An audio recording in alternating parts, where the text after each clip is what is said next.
I'm gonna walk you guys now through one of the best core exercises in my opinion.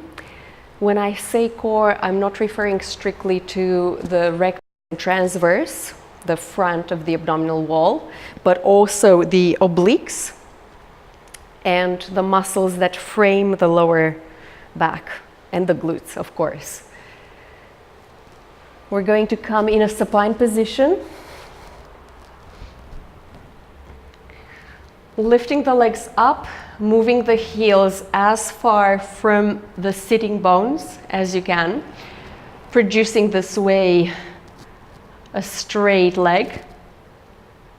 And we're gonna go through the alignment in axial extension of the spine, flattening the lumbar, flattening the thoracic, and as much as possible diminishing the cervical curve.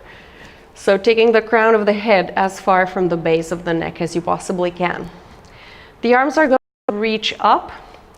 If this is rounding your shoulders, pull them down into the ground. So you get as much contact between the whole back and the ground as you can. With an inhale, opposite limbs go down. Exhale, bring them up. Inhale. Opposite limbs go down.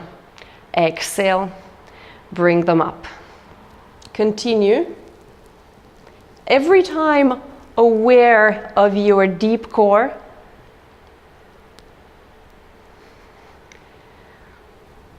And you want to make sure that you're not arching in your lower back at all. As soon as you feel that you can't support a straight lumbar with your abdominal wall, you will bring the arms less low. So they don't need to go down to hover. Rather, you might move them just as much as this, or just as much as this. Now we're going to take the limbs on a diagonal. And because the legs are heavier than the arms, what you're going to notice here is that your weight is rolling in the direction of the leg, and the opposite hip, or rather SI joint, wants to detach from the ground. So all the more here, you want to engage outer hip musculature, the glute, and the deep core, the deep abdominal layer of muscles.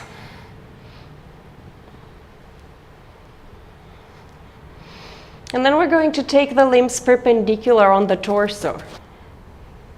So here there's a big involvement of the gluteus medius, the outer hip.